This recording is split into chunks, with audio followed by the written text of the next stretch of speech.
বিসমিল্লাহির রহমানির রহিম। সম্মানিত ভিউয়ার্স সকলের প্রতি রইল আমার সালাম, আসসালামু আলাইকুম। আজকে আমি আমার এই পুকুর প্রস্তুত করতেছি গুলশা মাছের রেণু দেওয়ার জন্য। গুলশা মাছের রেণু দেব।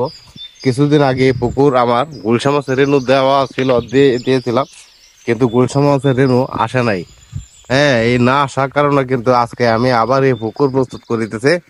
এই পুকুর প্রস্তুত করতেছি এমন মানে প্রায় 20 দিন হয়ে গেছে। এই পুকুরে আমি গুলশার রেণু দিয়েছিলাম, কিন্তু গুলশার রেণু আসে নাই। এ না আসার কারণে আজকে নতুন করে যেহেতু আবার এখন রেণু দেবো, আগামী সোমবারে হলো আমার রেণু দেওয়ার ডেট। তাহলে ওই যে পারে যে ঘাস, হ্যাঁ ঘাস চুপড়া ঘাস হয়ে গেছে পানির কাছাকাছি, এ সকল আমি চেঁচে ফেলে দিয়ে দিতেছে। আর যা যা পরিচর্যা করার দরকার তা আমি সঠিকভাবে করব। হ্যাঁ, কিন্তু গত তারিখে যে জায়গা থেকে আমি রেণুটা আনছিলাম, হ্যাঁ ওই মালিকের কাছে যখন বললাম, সে বললো না ঠিক আছে, এই আপনি আবার আসেন, আমি আপনাকে আবার রেনু দেবো। আমি ওনার কাছ থেকে আর রেনু আনবো না। আমি আমার আরেক হ্যাচারি আছে, আমার আরেক বন্ধু, আমি তার হ্যাচারি থেকে রেনু আনবো। হ্যাঁ, এখন এই আমার এই পুকুরে আমি 3টা হাঁপা এনে ছাড়বো, আর 3 হাঁপার ভিতরে আপনার অনেক অনেক পোনা হবে। হ্যাঁ, অনেক রেনু হবে। তাহলে আমার পুকুরটা আপনারা দেখুন।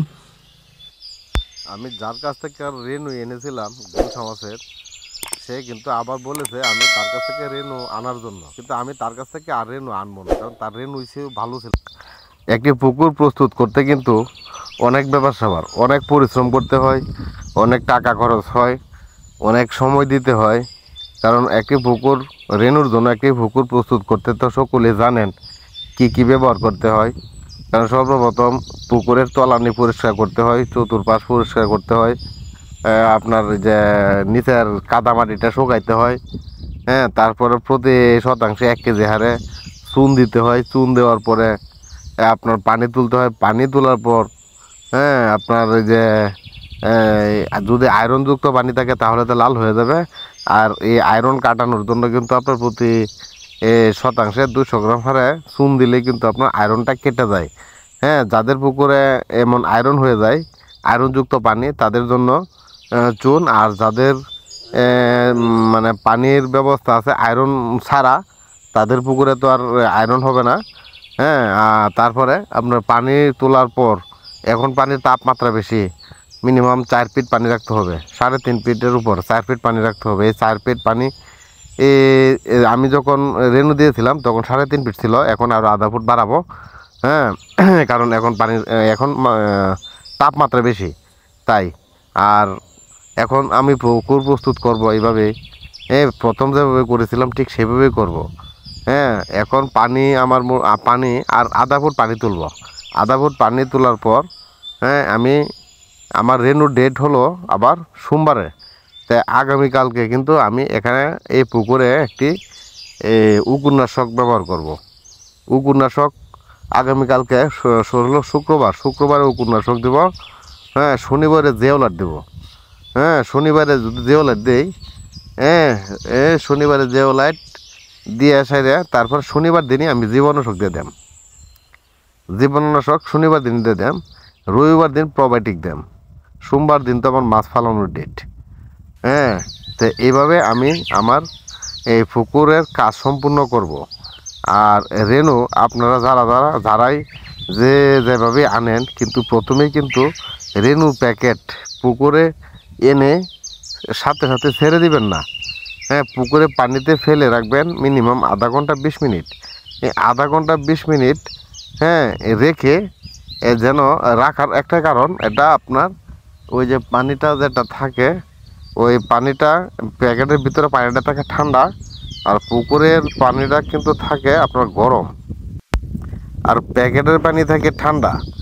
এখন ঠান্ডা পানির মাঝে যখন এই মাছটা থাকবে, আর ওই মাছটা যখন সাথে সাথে ঢেলে দেওয়া হবে, তখন কিন্তু ওই পুকুরের পানিটার সাথে এই মাছটা ম্যাচিং করবে না। যেহেতু ম্যাচিং করবে না, সে এই মাছটার সাথে সাথে মারা যাবে।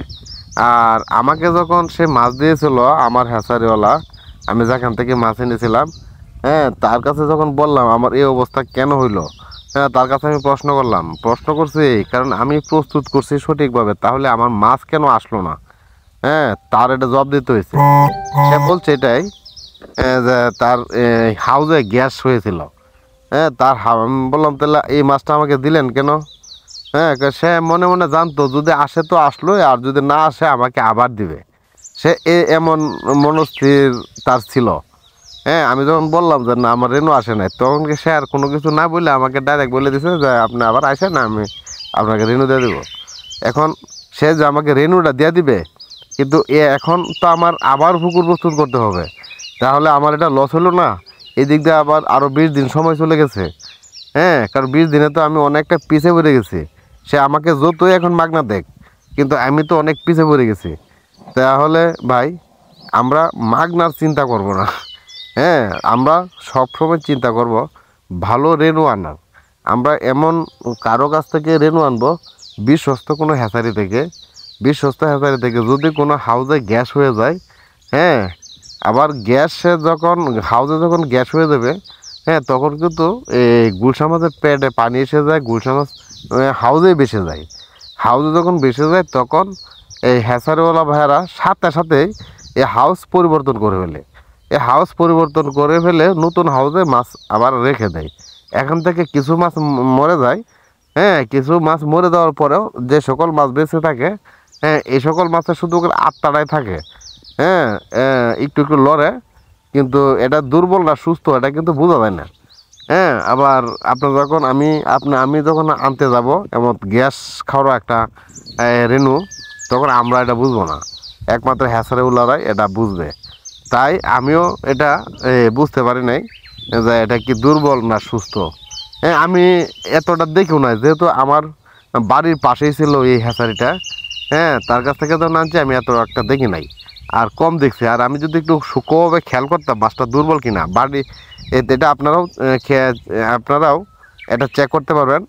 হ্যাঁ একটা ভুল অথবা একটা বাড়ির মাঝে কিছু অল্প পরিমাণ, হ্যাঁ গুলশা মাছের রেনু নেবেন, নিলে দেখবেন ওটি কিলকিল কিলকিল করতেছে কিনা, লড়তেছে কিনা। যদি দেখেন আপনার মানে 5 মিনিট 10 মিনিট রাখবেন, দেখবেন 10 মিনিট ভরাই ওরা লড়তেছে কিনা। যদি দেখেন যে না 10 মিনিটের ভিতরে সে লড়া বন্ধ করে দিচ্ছে, তাহলে বুঝবেন এই মাছ দুর্বল। এই মাছ পুকুরে নিয়ে ছাড়লে এই মাছ আসবে না।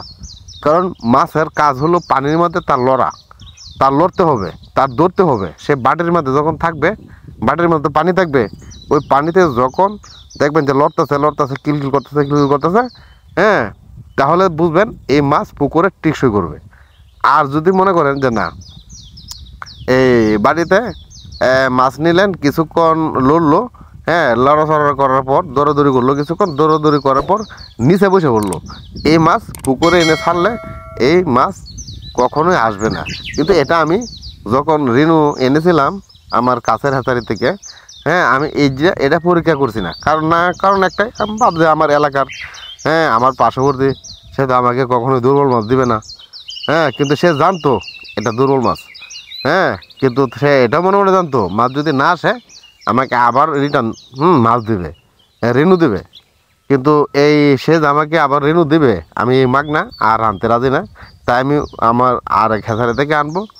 হ্যাঁ কারণ কাছের লোকই সবসময় বেশি ঠগায়, মাইরও দেয়। ওই যে কাছের লোক বলে কিন্তু আমাকে এই দুর্বল মাছটা দিয়ে দিয়েছে, যদি আসে তো আসলো, আর যদি না আসে আমাকে আবার দিবে সেইভাবে। কিন্তু আমার তো ক্ষতি হয়ে গেল। তো এইভাবে আমি আপনাদেরকে বলি, আপনারা যখন রেনু আনবেন, যাদের কাছ থেকে আনেন না কেন, আপনারা আরেকটি কাজ করবেন, সেটি হলো আপনার পুকুরের পানি নিয়ে যাবেন, ½ লিটার পানি নিয়ে যাবেন। আপনার কথাটি মনোযোগ সহকারে শুনবেন। আপনি যে পুকুরে রেনু ছাড়বেন, এই পুকুরের পানি নিয়ে যাবেন, ½ লিটার পানি নেবেন। এই আধা লিটার পানি তাদের কাছে হ্যাচারিতে কিন্তু অনেক ভুল আছে, অনেক ভুল থাকে। এখান থেকে একটি ভুল নিয়ে এই ভুলের মাঝে পানিটা ঢালবেন। পানিটা ঢেলে আপনাকে যে রেনুটা দিবে বলবেন এখান থেকে কিছু রেনু আপনার এই পানির মাঝে ছাড়তে। আপনার পানিতে যদি এই মাছটা সঠিকভাবে দৌড়দৌড়ি করে, আপনার পানি চেক করবেন, তাদের হ্যাচারির পানি না, আপনার পুকুরের পানিতে ভুলে রাখার পর আর আপনাকে যে মাছটি দিবে ওই রেনুটা এই ভুলে আপনি রাখবেন। রাখলে দেখবেন আপনার এই যে এইভাবে দৌড়তেছে কিনা। যদি দেখেন মাছটা দৌড়তেছে দৌড়তেছে দৌড়তেছে দৌড়তেছে, তাহলে ঠিক মিনিমাম 10 মিনিট রাখবেন। 5 মিনিট, 1 মিনিট, 2 মিনিট না, 10 মিনিট আপনার থাকবেন, তাকিয়ে থাকবেন, মানে মাছগুলা প্রত্যেকটি মাছই ধরতেছে কিনা। হ্যাঁ, যদি দেখেন ধরতেছে তাহলে আপনার পুকুরের পানি ঠিক, আপনার মাছও ঠিক। আপনার এই পুকুরে যখন মাছটা ছাড়বেন ইনশাল্লাহ মাছের প্রোডাকশন আসবে। আর যখন দেখবেন হ্যাঁ ধরতেছে ধরতেছে ধরতেছে উপরে বেশি গেছে, এই মাছ বাসবে, এই মাছে আপনার পুকুরে আসবে না, এটা আপনার পানির সমস্যা। হ্যাঁ, ধরতেছে খেলতেছে, খেলতে খেলতে খেলতে খেলতে খেলতে একবার দেখলেন উপরে বেশি গেছে, এই মাছ পানির সমস্যা, মাছের সমস্যা না। হ্যাঁ, এটা পানিতে হয়তো পিএইচ বাড়া, অথবা পিএইচ কম, অথবা গ্যাস আছে। হ্যাঁ, তিনটাতে একটা কিছু। আপনারা যখন রেণু ছাড়বেন, রেণু ছাড়ার পূর্বেই আপনারা পিএইচটা মেপে দেখবেন। পিএইচ যদি বাড়া থাকে তাহলেও কিন্তু রেণু আসবে না, পিএইচ যদি কম থাকে তাহলেও কিন্তু রেণু আসবে না। হ্যাঁ, আর পিএইচ গ্যাস গ্যাসও যদি বেশি থাকে তাহলে কিন্তু রেণু আসবে না। এখন রেণু আনতে গেলে হ্যাঁ আপনাদের গ্যাসের ডোজ সুন্দরভাবে করতে হবে, সঠিকভাবে গ্যাসের ডোজ করতে হবে। আর আপনারা মই দিবেন বেশি বেশি করে, তাহলে নিচে যদি কোনো গ্যাস ট্যাস হয়ে থাকে তাহলে এই সকল গ্যাসও উঠে যাবে। হ্যাঁ, গ্যাসের ডোজ ভালো করে করবেন, জীবনাশক প্রোবায়োটিক এ সকল দিয়া তারপরে আপনারা রেণু ছাড়বেন, ইনশাল্লাহ আপনাদের রেণু আসবে। আর আমি যে কথাটি বললাম আপনারা যেভাবে পরীক্ষাটা করে আনবেন, এটা হলো আপনার পুকুরে পানি নিয়ে যাবেন, ন্যূনতম আধা লিটার পানি নেবেন অথবা 1 লিটার পানি নেবেন। ওই 1 লিটার অথবা আধা লিটার পানির মাঝে আপনাকে যে রেণুটা দিবে, ওই রেণুটা এই পানির মধ্যে ছাড়বেন। হ্যাঁ, ছাড়লে যদি দেখেন আপনার এই পানিতে সেই মাছটা সুন্দরভাবে খেলতেছে তাহলে ঠিক। আর যদি দেখেন খেলতে খেলতে খেলতে খেলতে একসময় ভেসে গেছে, হ্যাঁ, অথবা তলানিতে বসে গেছে, এই মাছ আসবে না। এখান থেকেই হয়তো ড্যামারেজ দেন অথবা যেভাবে হোক এখান থেকে আপনারা বিদায় নিয়ে আসবেন। কেন আপনার এই পুকুরে এই মাছ আসবে না, 100% আসবে না। হ্যাঁ, হয়তো আপনার পুকুরের সমস্যা, কারণ পুকুরের পানির সাথে এই মাছ ম্যাচিং করছে না। যদি ম্যাচিং করতোই তাহলে উপরেও বাসলো না আর নিচেও বসে যেত না, মাছ শুধু খেলতেই থাকলো খেলতেই থাকলো খেলতেই থাকলো। হ্যাঁ, এই দৌড় সে বন্ধ করলো না, সে দৌড়তেই থাকলো। আপনি যতক্ষণই রাখলেন বলে ততক্ষণই সে দৌড়তে থাকবে একটা সুস্থ মাছ অথবা ভালো পানির মাছ। যখন মাছটা ছাড়বেন তখন দেখবেন দৌড়বে দৌড়বে দৌড়বে দৌড়তেই থাকবে। তাহলে ভাই আজকে রেণুর জন্য অনেক কথা বলে ফেললাম, আর পরবর্তী ভিডিও দেখার আমন্ত্রণ থাকবে। আর আমার এই ভিডিও যদি ভালো লেগে থাকে তাহলে আমার এই চ্যানেলটিতে একটি সাবস্ক্রাইব করবেন, একটি লাইক দিবেন ও বন্ধুদের সাথে শেয়ার করে দেবেন। আর কোনো কিছু জানতে আমার কমেন্ট বক্সে কমেন্ট করবেন, আমি কমেন্টের উত্তর দেবো ইনশাল্লাহ।